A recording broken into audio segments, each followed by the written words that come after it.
You noted that the magazine, believe it or not, Boy's Life is 108 years old, which is a really long lifetime for a publication. And it's really interesting, too. A lot of the back issues are archived online, right? Mm-hmm. So people can go back and see, like, from 1910 or 1920 and compare it to what's going on today. But I wanted to ask, this is a really important question, though, is how do you keep the magazine fresh and interesting, readership to reader? And how long do boys read Boy's Life? What is the period of readership before they move on to other things and you bring in a whole new generation? Right, so, okay. Those Yeah, that was a lot of questions. Let's break that down. So we do make a lot of effort to stay on top of the times. We want to obviously appeal to today's kids. We want our material to be relevant to today's kids. So we tap into pop culture. We really keep an eye on what's happening. And we try, again, to have a broad approach to subject matter so that it can appeal to all kinds of different kinds of kids, right? And then I'm sorry, what was that? Beyond, what was the part of your question? Sorry, I forgot what the second part of my question was. It was about how you keep it fresh and exciting, though, generation to generation. Oh, the readership. How long a scout reads Boy's Life before they move on to, it's no longer appeals to them and they move on with other interests. Gotcha. Okay, so we have two different versions of the magazine. One for the younger group, the Cub Scouts, and that version is geared towards 6 to 10-year-olds. And then our older version is for 11 to 17-year-olds. And we estimate from what we have, gathered through focus groups and et cetera, that the sweet spot really for our readers is around 12 years old. And we estimate that readers stick with the magazine at least 4 years. Okay, so that's pretty good long time for a readership. And then it's kind of a generational, then the next group moves in, and so it's ongoing that way. A lot of people want to write for Boy's Life. It was a goal for me, something that I really wanted to do, and I know a lot of people attending this convention are potentially interested in contributing. I wanted to ask, what, as the managing editor, you have found to be the most common mistake that new contributors make when they first approach you with an article idea? Or do you see the same kind of pitches over and over again? What kind of what are they doing wrong? Let me put it that way. I would say the main thing that's done wrong is that a writer is not very specific in their approach, in their query. For instance, they may write in and say they want to write a story about the giant squid. Okay. Yeah, I mean, that is interesting, but what we like are stories that are timely and newsworthy.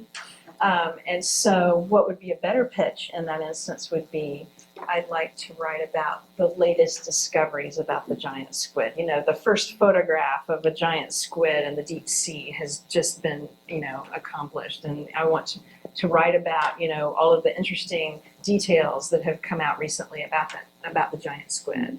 So its specificity, I would say, is the thing that we're really looking for that often they come in a little too broad. Very broad, right. More of a topic than an actual article with a focus and a hook to it. Right. Do you work with writers who may come in there? Do you get a sense sometimes that this isn't right, but I sense that this writer could be good down the road? Do you work with writers, or is you just too busy to nurture? Depends. Let's put it this way, to nurture a potential contributor. It depends. Sometimes I have the time to do that, and if I read a query letter that describes a new writer as someone who is deeply experienced and who has fashioned a very appealing query letter, and it's a topic area that we would like to cover in the magazine.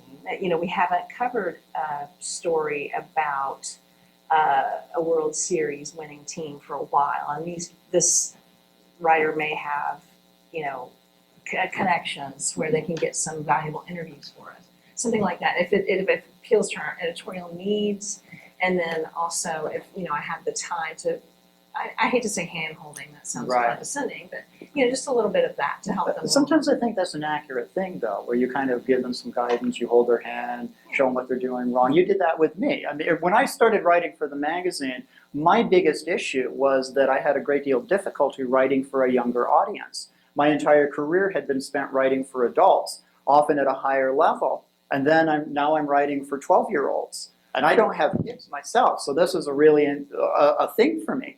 And it was difficult. It was a struggle for me. Paula will acknowledge that, but she worked with me on that particular thing. And she would kick its story back and say, this lead is boring. This isn't what our readers want. You need to just...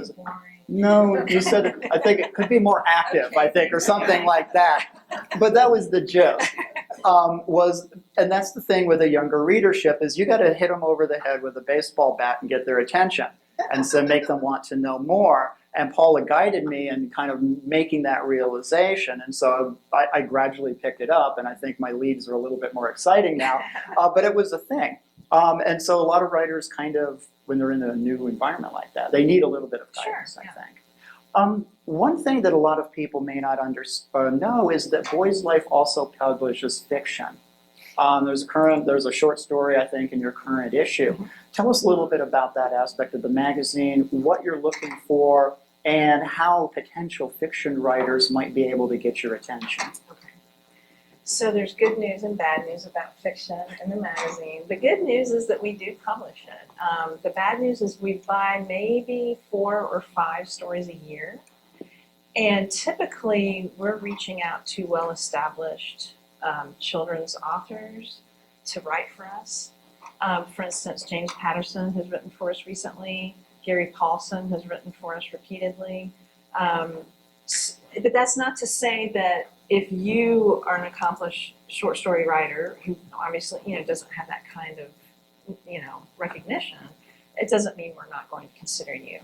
I will read every manuscript that's sent to me, frankly, of short stories. And we have actually, had first-time writers published in the magazine, and they, provided us some great stuff. So we're open to it. So if this is what you want to do, I don't want to discourage you from